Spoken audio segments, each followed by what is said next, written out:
वेगवान गोलंदाज यश दयालच्या अडचणींमध्ये वाढ झाली। यश दयाल विरोधात लैंगिक शोषणाचा आरोप एका महिलेने केला। या प्रकरणामध्ये यश दयाल विरोधात एफआयआर दाखल केली आहे। तसंच या प्रकरणात तक्रार थेट उत्तर प्रदेशचे मुख्यमंत्री योगी आदित्यनाथ यांच्या कार्यालयापर्यंत करण्यात आली आहे। भारताचा वेगवान गोलंदाज खलील अहमद काउंटी क्रिकेटमध्ये पदार्पण करणार आहे। अहमद एसेक्स काउंटी टीमसोबत करार केलेला आहे आणि अहमद इंग्लिश काउंटी चॅम्पियनशिपमधल्या उर्वरित सामने आणि वनडे कपमध्ये खेळताना दिसेल। खलीलच्या आगमनामुळे टीमच्या गोलंदाजीला धार येईल अशी अपेक्षा आहे। टीम इंडियाचा विकेटकीपर ऋषभ पंतला त्याच्या डॉक्टरांनी वॉर्निंग दिली आहे। पंत चांगला खेळाडू आहे आणि तो जिम्नॅस्टिकही शिकलाय। पंतचं वजन जास्त असलं तरी तो चपळ आहे। मात्र पंतनं आता सेलिब्रेशननंतर समरसॉल्ट मारणं थांबवायला हवं असा सल्ला डॉक्टर पार्थिवाला यांनी दिला आहे। भारतात 12 सप्टेंबरपासून आशिया कप खेळवला जाण्याची शक्यता आहे। मात्र पारंपरिक प्रतिस्पर्धी संघ पाकिस्तान भारतात खेळण्यास नकार देऊ शकतं, कारण चॅम्पियन्स ट्रॉफीच्या वेळी भारतानं पाकिस्तानात खेळण्यास नकार दिल्याचा भारताचे सामने दुबईत खेळवले गेले होते आणि या प्रकारची मागणी पाकिस्तान सुद्धा करू शकतं। तर आशिया कप T20 फॉर्मॅटमध्ये खेळवली जाणार आहे। वेस्ट इंडिज टीमचा कोच डॅरेन सॅमीला आयसीसीनं दंड ठोठावलाय। बार्बाडोसमधल्या ऑस्ट्रेलिया विरुद्धच्या टेस्टमध्ये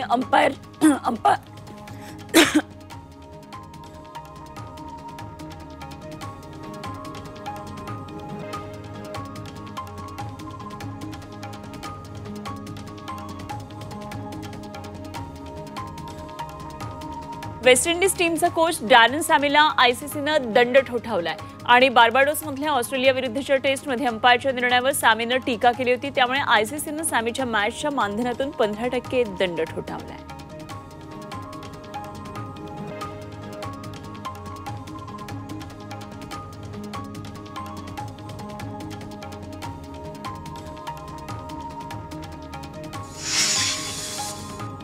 टेनिस टूर्नामेंटला आजपासून सुरुवात होतीये। कार्लोस अल्कराज विम्बल्डनमधल्या तिसऱ्या विजेतेपदाच्या मोहिमेला फॅबिओ फॅग्निन विरोधात मोहिमेला सुरुवात करेल आणि आतापर्यंत बियॉन्ड बोर्ग, पीट सॅम्प्रस, रॉजर फेडरर, जोकोविच यांना 3 सलग जेतेपद मिळवता आली आहेत। विम्बल्डन स्पर्धेमध्ये यावेळी एक बदल पाहायला मिळणार आहे। पांढऱ्या कपड्यातला लाईनमन स्पर्धेमध्ये यावेळी दिसणार नाहीयेत आणि संयोजन समितीनं चेंडू आत राहिले की बाहेर पडला या निर्णयासाठी एआयचा वापर करण्याचा निर्णय घेतलाय। त्यामुळे स्पर्धेच्या 147 वर्षामध्ये पहिल्यांदाच लाईनमनचा वापर होणार आहे।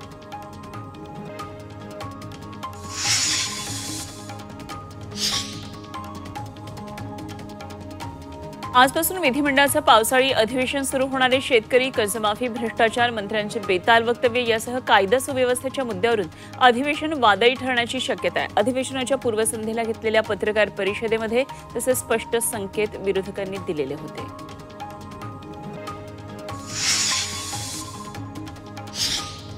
सह्याद्री अतिथीगृहावर सरकारचं चहापान झालं। यावेळी उपमुख्यमंत्री एकनाथ शिंदे आणि महसूल मंत्री चंद्रशेखर बावनकुळे समोरासमोर आले आणि यावेळी त्यांच्यात काही संवाद झाला। मला काय विचारता असा प्रश्न यावेळी एकनाथ शिंदेंनी बावनकुळेंना केला। यावेळी एकनाथ शिंदे यांची देहबोली गंभीर दिसत होती आणि यांच्यामध्ये गंभीर मुद्द्यावर संवाद झाला हे त्यांच्या देहबोलीतून स्पष्ट होतं।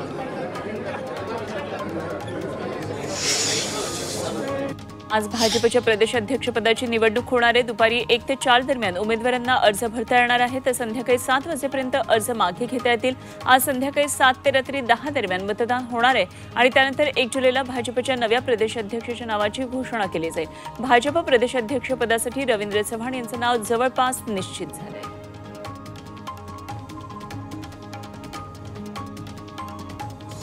शिवसेना उद्धव बाळासाहेब ठाकरे पक्षातले पदाधिकारी नियुक्तीवरून कोल्हापूरमध्ये नाराजी नाट्य सुरू आहे। पदाधिकारी नियुक्तीवरून कोल्हापुरातले अनेक कार्यकर्त्यांनी संताप व्यक्त केलाय।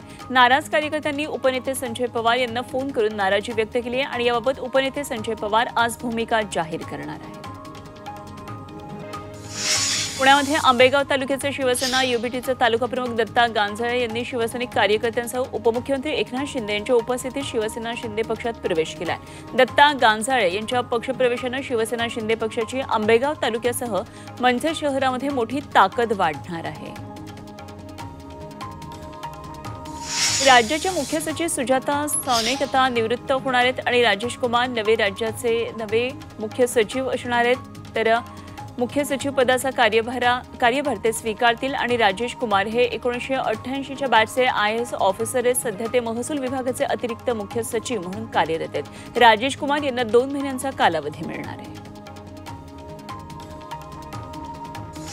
लाडकी बहीण योजनेच्या वर्षपूर्ती निमित्तानं लाभार्थ्यांना 3600 कोटी रुपये अनुदान रविवारी वर्ग करण्यात आलेलं आहे आणि येत्या 1-2 दिवसांमध्ये लाभार्थ्यांच्या खात्यामध्ये हा जूनचा हप्ता जमा होणार आहे. सरकारने केलेल्या पडताळणीमध्ये आतापर्यंत 9 लाखांपेक्षा जास्त महिला या अपात्र ठरलेल्या आहेत.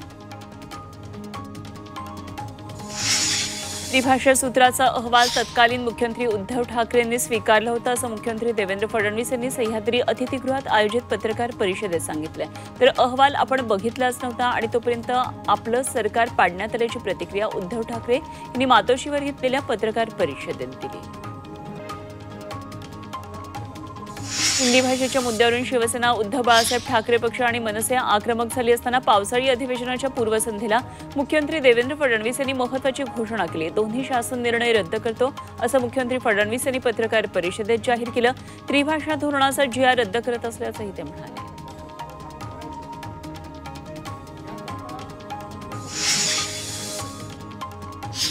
शिवसेना राष्ट्रीय कार्यकारिणीची आज बैठक होणार आहे. राष्ट्रीय कार्यकारिणीमध्ये मोठे बदल होण्याची शक्यता आहे. सचिव, उपनेतेपदी नवीन लोकांना संधी मिळणार असल्याचं सूत्रांकडून कळतंय.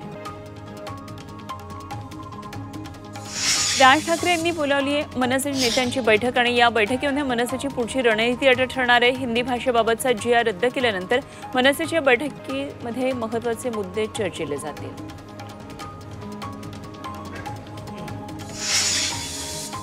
हिंदी भाषेसाठी सरकारवर कुणाचा दबाव होता याचा अजून गूढ कायम असल्याची पोस्ट राज ठाकरे यांनी केली आहे. मराठी जनतेच्या रेट्यामुळे सरकारनं GR रद्द केल्याची प्रतिक्रिया राज ठाकरेंनी दिली आहे. मराठी माणसाच्या एकजुटीचा सरकारनं धसका घेतल्याचंही राज यांनी म्हटलंय.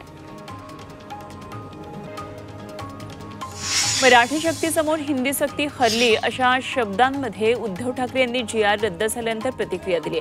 GR रद्द झाला असला तरी 5 जुलैला विजय जल्लोष करणारच असंही उद्धव ठाकरे यांनी म्हटलंय आणि या संदर्भात राज ठाकरे यांच्याशी बोलणी सुरू असल्याचंही ते म्हणाले. त्यामुळे 5 जुलैला उद्धव आणि राज ठाकरे एकत्र येणार का याकडे लक्ष लागलंय.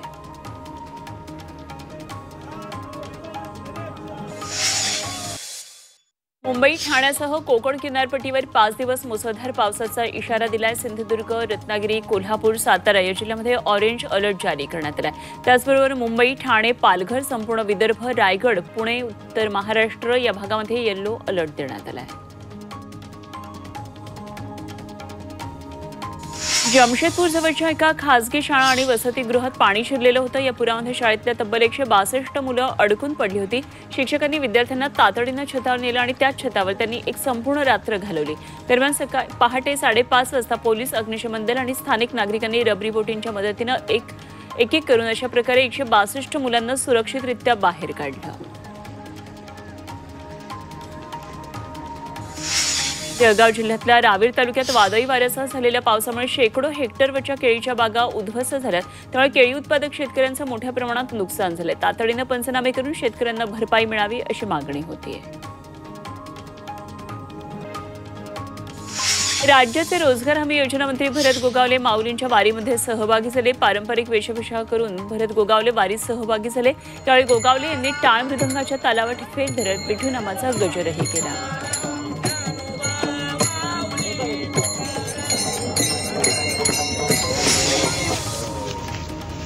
सोलापूरचे पालकमंत्री जयकुमार गोरे यांनी वारकऱ्यांसाठीच्या तयारीची पाहणी केली. सोलापूरमध्ये संतांच्या पालख्या दाखल होणार आहेत. या पार्श्वभूमीवर जयकुमार गोरे यांनी पालखी तळावरच्या तयारीची पाहणी केली. सांगलीच्या शिराळा तालुक्यातल्या चांदोली अभयारण्यामध्ये 7,000 बियांचं रोपण करण्यात आलं. आरळा गांधी सेवाधाम माध्यमिक आणि उच्च माध्यमिक विद्यालयातल्या विद्यार्थ्यांनी हा बीजरोपणाचा उपक्रम राबवला. फणस, आंबा, जांभूळ, चिंच, हिरडा अशा अनेक झाडांचं बीज विद्यार्थ्यांनी लावलं.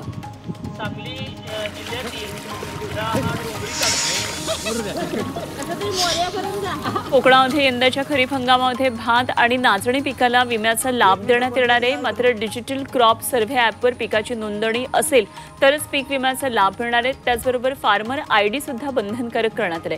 यासाठी 31 जुलैची मुदत देण्यात आली आहे.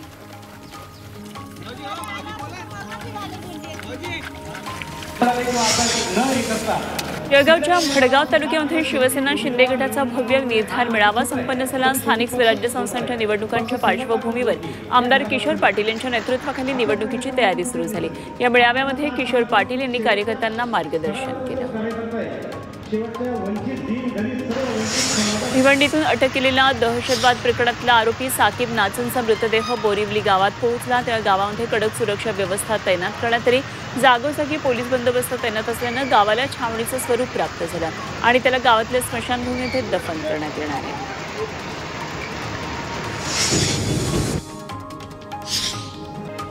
म्हाडाची तारदेमधले कोट्यवधींची घरं धूळ खात पडली आहेत। 2 वेळा सोडतीमध्ये समावेश करून सुद्धा या घरांकडे विजेत्यांनी पाठ फिरवली आहे। क्रिसेंट टॉवरमधल्या किमती कमी केल्यानं आता तरी ही घरं विकली जातील अशी आशा होती, मात्र एकाही विजेत्यानं घर घेण्यासाठी स्वीकृती दर्शवलेली नाही। गोंदियाच्या बिरसी विमानतळावरून दररोज चालणाऱ्या इंडिगो विमानाच्या सेवेत आता बदल करण्यात आलेला आहे। 2 जुलैपासून पुढचे आदेश येईपर्यंत गोंदियाच्या बिरसी विमानतळावरून दररोज धावणाऱ्या इंडिगोच्या विमानसेवा आठवड्यातून फक्त 3 दिवस धावतील आणि गोंदिया विमानतळ एअरलाईन्सच्या ट्विटर हँडलवर ही माहिती देण्यात आली आहे। धाराशिवमध्ये गेल्या वर्षी ऊसाची लागवड क्षेत्रात 1 लाख हेक्टरनं वाढ झाली आहे। याशिवाय मे महिन्यातल्या पावसानं ऊसाला फायदा झालाय। परिणामी यंदा राज्यातल्या साखर उत्पादनामध्ये 30 ते 35 लाख टनांनी वाढण्याची शक्यता आहे। यंदा राज्यात 11,50,000 हेक्टर ऊस क्षेत्र उपलब्ध झालंय। गोंदियातील जानाटोलामध्ये एका झाडावर अस्वल आढळला आणि या अस्वलाला पाहण्यासाठी मोठ्या संख्येनं नागरिकांची गर्दी झाली। मात्र या घटनेमुळे परिसरातल्या नागरिकांमध्ये भीतीचं वातावरण सुद्धा आहे। वन विभागाच्या पथकानं अस्वलाला सुखरूप झाडाखाली उतरवत जंगलाच्या दिशेनं हाकलून लावलं।